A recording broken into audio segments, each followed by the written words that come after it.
княжеской линии Гоголев Василий Лукич родился в 1899 году, 43 годам. В 1942 году Василий был призван на войну. На тот момент у Василия была семья. Он служил в железнодорожных войсках и через реки строил мосты и ремонтировал железные дороги. Несмотря на бомбежки, на очередные бомбежки, был ранен и направлен в госпиталь.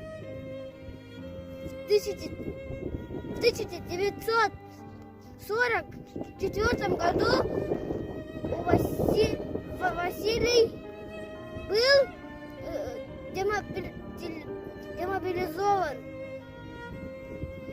и вскоре от полученных ранений умер. Его дети,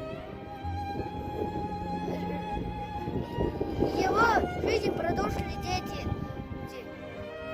Моя прабабушка Елизавета Васильевна Псивцева родила детей.